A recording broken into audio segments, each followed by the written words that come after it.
पिछली वीडियो में हमने एक स्टेट वेरिएबल डिफाइन किया था एंथैल्पी और इसे हमने H कहा था और ये बराबर था internal heat of the system plus P times V यानी कि प्रेशर टाइम्स द वॉल्यूम। और ये एक आर्बिट्रेरी डेफिनेशन थी, एक स्टेट वेरिएबल था जो हमने आर्बिट्रेरीली डिफाइन किया था। और जाहिर बात है स्टेट वेरिएबल का मतलब ये है कि आप वहां पर कैसे पहुंचे, इसकी किसी भी वैल्यू आपने कैसे हासिल की, इससे कोई फर्क नहीं पड़ता। स्टेट वेरिएबल सिर्फ और सिर्फ अपनी वैल्यू पर डिपेंड करता है। और पिछली ही वीडियो में हमने ये अस्यूम किया था कि अगर ये एक वैलिड स्टेट वेरिएबल है तो इस सूरत में प्रेशर को कांस्टेंट होना चाहिए और ये कोई अनरीजनेबल या अहमकाना किस्म की अजम्पशन नहीं है, बल्कि क्योंकि हमें केमिकल रिएक्शन में बहुत सारे एनवायरनमेंट्स ऐसे मिलते हैं या बहुत सारे ऐसे मौके आते हैं कि जब हमें प्रेशर कांस्टेंट मिलता है, जैसे कि हम किसी बीच पर हों या किसी लैब में हों जहां पर एयर का प्रेशर कांस्टेंट हो और हम सारा रिएक्शंस में करें, तो change in enthalpy delta H इस केस में बराबर होता है heat added to the system यानी कि Q, जबकि प्रेशर कांस्टेंट हो। यहाँ P का मतलब यह है कि हमने प्रेशर कांस्टेंट रखा हो या हम ये मान रहे हैं कि प्रेशर कांस्टेंट है।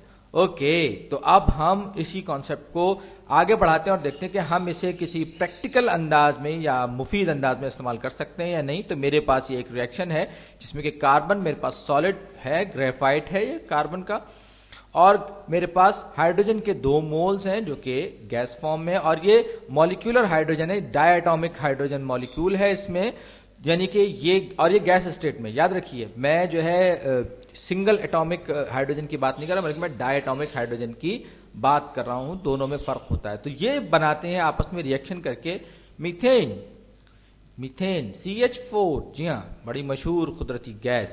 तो मीथेन बनाते हैं, और लेकिन सिर्फ मीथेन नहीं बनेगी, बल्कि इस रिएक्शन के नतीजे में मेरे पास से जो ये इस रिएक्शन के नतीजे में जो चीज रिलीज होगी वो होगी हीट, और वो होगी 74 किलो जूल, सॉरी ये के स्मॉल के होता है किलो, तो ये किलो जूल 74 किलो जूल जो है ये इतनी हीट रिलीज होगी यहां से उस सूरत में जबकि मीथेन बनेगी। और ये पर मोल के हिसाब से, यानी कि 1 मोल कार्बन और 1 मोल हाइड्रोजन और ये आपस में रिएक्ट करेंगे तो इसके नतीजे में 74 किलो जूल्स की हीट रिलीज होगी। और क्योंकि ये एडियाबैटिक प्रोसेस नहीं है, मैंने इसको आइसोलेट नहीं किया, लिहाजा ये हीट जो है इधर उधर सिस्टम में रिलीज हो जाएगी।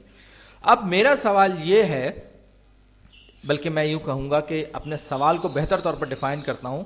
ये मेरे पास एक कंटेनर है जिसमें कि ये सारे का सारा रिएक्शन हो रहा है, और मैं ग्रे कलर लेकर, ये ग्रे कलर से मैंने ये सारे के सारे मेरे डस्ट की फॉर्म में या सफूफ की शक्ल में कार्बन पार्टिकल्स हैं, और ये मेरे पास हाइड्रोजन है जो कि गैस फॉर्म में है। और मैंने फर्ज कर लीजिए इस पूरे कंटेनर को हिलाया जुलाया कुछ भी किया और इसके नतीजे में रिएक्शन हुआ, और उस रिएक्शन के बाद क्या हुआ कि मेरे पास मीथेन गैस बन गई, जिसको मैं ग्रीन में बना रहा हूं।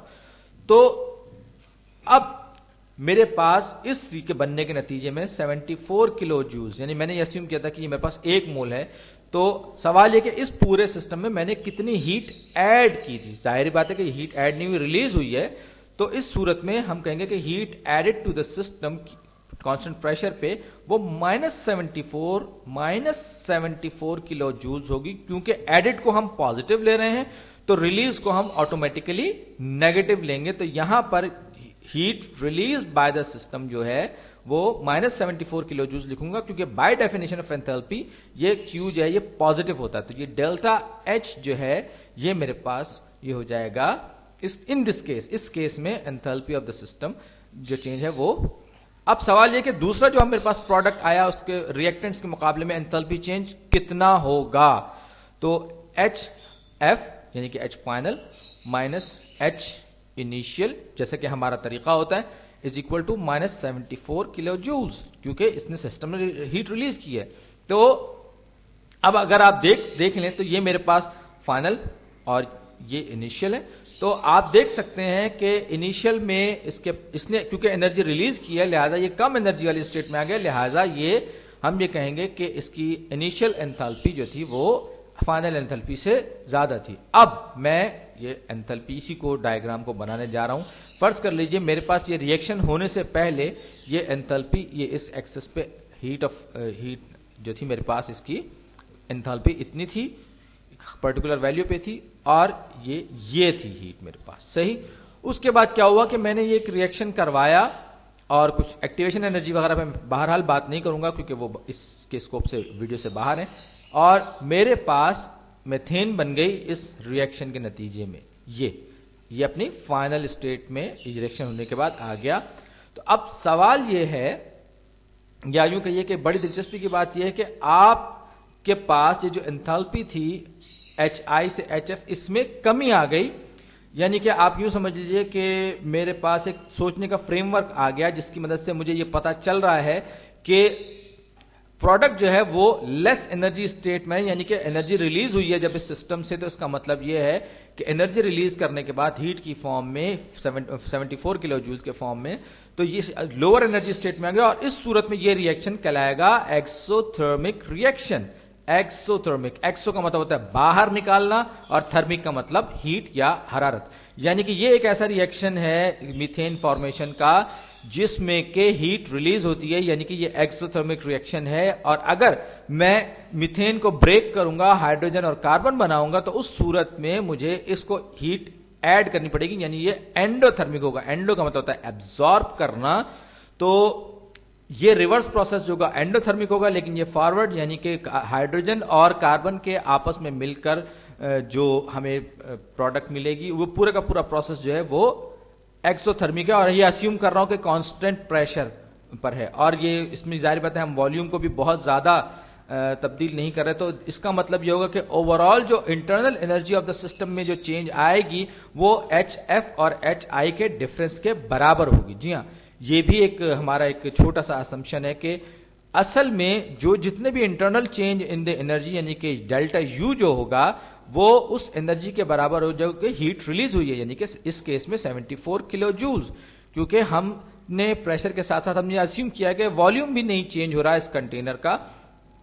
तो अब इसका मतलब क्या हुआ? इसका मतलब यह हुआ कि इस केस में मैं ये बता सकता हूं, इसको एंथैल्पी के कॉन्सेप्ट को इस्तेमाल करते हुए मैं बता सकता हूं कि किसी भी रिएक्शन के नतीजे में हीट रिलीज होगी या एब्जॉर्ब होगी, और इसी नोशन को या इसी कॉन्सेप्ट को हम या change in enthalpy of formation भी कहते हैं। इसको हम एंथैल्पी ऑफ फॉर्मेशन भी कहते हैं, और आमतौर पर यह लिखा जाता है डेल्टा HF एट 0 या 0 स्लैश, ये एक सर्किल रख देते हैं, जिसका मतलब ये कि स्टैंडर्ड टेम्परेचर एंड प्रेशर पर ये सब का सब हो रहा है। तो इसका मतलब ये है कि ये मेरे पास चेंज इन एंथैल्पी या हीट ऑफ फॉर्मेशन जो है, ये मेरे पास एक टर्म नई आ गई, और ये इस केस में मीथेन की फॉर्मेशन एनर्जी जो है या हीट ऑफ फॉर्मेशन जो है, यानी कि delta HFC for methane, formation of methane, for the formation of methane, तो ये कितनी होगी? ये होगी -74 किलो जूल्स। और माइनस का साइन मुझे ये बता रहा है कि ये जो मैं कार्बन और हाइड्रोजन को मिलाकर जब ये मीथेन बनाऊंगा तो उसके नतीजे में हीट रिलीज होगी, यानी ये एक एक्सोथर्मिक रिएक्शन है। एक बार फिर ये मैं आपको बार बार रिपीट कर रहा हूं तो आपको जहन नशीन हो जाए। तो आपने इस सिस्टम से हीट रिलीज की है इस रिएक्शन के नतीजे में, यानी कि आपने कॉन्स्टिट्यूएंट्स को आपस में मिलाया, इन दोनों को, और फिर आपने एक मीथेन बनाई, और इसके नतीजे में आपको जो चीज हासिल हुई उससे हीट रिलीज हुई उसके प्रोसेस के नतीजे में। तो अगर आप इसको अस्यूम करना चाहें, समझना चाहें, तो ये एक मेरे पास एक छोटी सी चोटी है, इसके दोनों तरफ वैली है, ये गढ़ा है, और एक बॉल मैंने अगर ऊपर रख दिया तो ये नीचे आएगी, तो क्या होगा? ये ऊपर से हायर पोटेंशियल से लोअर पोटेंशियल पर आएगी, और लोअर पोटेंशियल ज्यादा स्टेबल होगा। तो ये CH4 जो है असल में ये लोअर पोटेंशियल पर है, और यानी कि इसने हीट रिलीज करने के बाद ये ज्यादा स्टेबल फॉर्म में आ गया, क्योंकि लोअर पोटेंशियल जो है वो ज्यादा स्टेबल फॉर्म होती है, और यही जो है यहां पर इस पूरे प्रोसेस में हुआ है। तो एंथैल्पी का चेंज जो है वो भी हमें ये भी अंदाजा एक बता सकता है कि जो भी कॉन्स्टिट्यूएंट्स हैं वो जब कोई कंपाउंड बनाएंगे तो वो कितना स्टेबल हो सकता है। ज्यादा हीट रिलीज होगी तो वो ज्यादा स्टेबल होगा। तो अब मैं आपके सामने कुछ टेबल्स पेश करने जा रहा हूं जो मैंने विकिपीडिया से कॉपी पेस्ट किए हैं, और ये सारे के सारे विकिपीडिया से लिए गए हैं। इन सब में आप अगर देखिए तो आपको मुख्तलिफ एलिमेंट्स के जो कंपाउंड्स हैं उनकी हीट ऑफ फॉर्मेशन दी गई है। ये सारे के सारे हीट ऑफ फॉर्मेशन यहां लिखी। देखिए मीथेन के लिए आप ये देखिए -74.87 है, यानी कि आप जब इसको मीथेन को कार्बन और हाइड्रोजन को मिलाकर बनाएंगे तो इसके नतीजे में आपको 74.87 किलो जूल्स, ये सारे के सारे इसका जो यूनिट है वो किलो जूल्स है, यानी मेरे पास वही रिएक्शन अगर मैं लिखूंगा तो ये बन जाएगी मीथेन कार्बन प्लस हाइड्रोजन। और ये जो रिएक्शन है ये इस दोनों के मिलने के नतीजे में, क्योंकि डेल्टा एच आर इस रिएक्शन के लिए जो कि स्टैंडर्ड टेम्परेचर और प्रेशर पर हो रहा है -74 किलो जूल्स होगा। ये हमारी सारी की सारी अजम्पशंस हैं अपने काम को आसान बनाने के लिए। तो एक, और ये बात याद है कि ये एक मोल के लिए है, ये ऐसा नहीं है कि एक मॉलिक्यूल के लिए, ये एक मोल के लिए, और इससे जाहिर हो रहा है कि ये जो प्रोडक्ट है ये ज्यादा स्टेबल होगी और इसका ऑब्जर्वेशन हमें अपनी नॉर्मल जिंदगी में भी होती है। अब ये मोनोएटॉमिक ऑक्सीजन की मैंने मिसाल लेता हूं जो कि 249 इसकी हीट ऑफ फॉर्मेशन है। इसका क्या मतलब हुआ? इसका मतलब ये हुआ कि अगर फर्ज कर लीजिए आपके पास ऑक्सीजन जो है वो मोनोएटॉमिक फॉर्म में, जिसको मैं हाफ O2 इन गैसेस स्टेट लिख सकता हूं, और ये किसी तरह से ट्रांसफॉर्म होके ऑक्सीजन बन जाती है, या यूं कहिए कि मेरे पास ऑक्सीजन का आधा मॉलिक्यूल है और ये मोनोएटॉमिक ऑक्सीजन में कन्वर्ट हो जाता है। तो ये डेफिनेशन मोनोएटॉमिक ऑक्सीजन की मुझे ये बताती है कि मुझे ये काम करने के लिए इस सिस्टम में मुझे हीट ऐड करना पड़ेगी, क्योंकि प्लस के साइन के साथ में यहां अगर मैं तो ये मुझे प्लस 249 किलो जूल्स, तो मैं गलत लिख दी, जूल्स नहीं है किलो जूल्स है।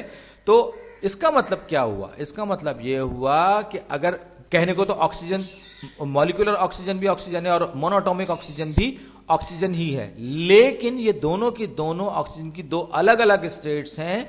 एक के लिए आपको ज्यादा एनर्जी चाहिए। बिल्कुल यही मामला हाइड्रोजन की अगर मैं बात करूं मॉलिक्यूलर फॉर्म में, नाइट्रोजन मॉलिक्यूलर फॉर्म में, और कार्बन जो है वो एलिमेंटल फॉर्म में है, तो इन सब की कुछ ना कुछ हीट ऑफ फॉर्मेशन होगी विद रिस्पेक्ट टू अदर्स, और ये आप इसके प्योर वर्जन के मुकाबले में मुख्तलिफ होगी। जैसे कि अगर ये एटॉमिक फॉर्म में है या एलिमेंटल या यूं कहिए कि मॉलिक्यूलर फॉर्म में है, तो ये टेबल आगे की वीडियोस में हम बहुत ज़्यादा इस्तेमाल करेंगे और इसको हम बार बार आपके सामने लेके आएंगे। और एंथैल्पी के या हीट ऑफ फॉर्मेशन के मजीद जो एप्लीकेशंस हैं वो हम आने वाली वीडियोस में आपसे मजीद डिस्कस करेंगे कि कोई एक्सोथर्मिक रिएक्शन होगा, एंडोथर्मिक